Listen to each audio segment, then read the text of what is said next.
Sinepju graudiņš, vārds katrai dienai. Drosmīga ticība. Šodienas rakstu vieta. Jo ticība ir stipra paļaušanās uz to, kas cerams, pārliecība par neredzamām lietām. Ebrejiem 11. nodaļa, 1. pants. Šodienas pārdomas. Ja meklējam kādu drosmīgas ticības piemēru Bībelē, tad droši varam minēt Jēzus māti Mariju. Viņa bija vēl tikai pusaudze, kad eņģelis viņai parādījās un teica: Tev būs bērns bez vīra atzīšanas, un viņš būs Dieva dēls. Marija tam nespēja noticēt, tāpēc jautāja: Kā tas var būt?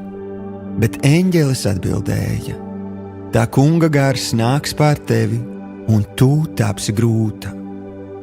Uzklausot eņģeļa izteikto Dieva vārdu, Marija atmeta šaubas. Viņa nestrīdējās ar Dieva vēstnesi.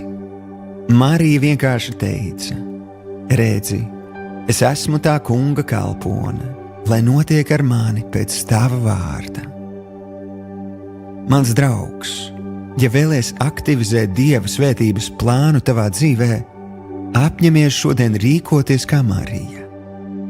Varbūt tevi neapmeklēs eņģelis, taču tev ir dots Dievs svētais gars, kurš vada tevi visā patiesībā, un Dieva vārds Bībele, kurš ir pilns ar brīnišķīgiem un pārdabiskiem apsolījumiem, kas stāvvien gaida, lai kāds tiem noticētu. Šodienas lūgšana. Tēvs, es atsakos no šaubām un apņemos ticēt. Paldies, ka tavs svētais gars vada mani un stiprina manu ticību. Paldies par tavu vārdu, kas dod man drošu pamatu. Patiesi, lai man notiek pēc tava prāta, jo es zinu, ka tas ir pats labākais, kas ar mani var notikt. Jēzus vārdā. Āmen.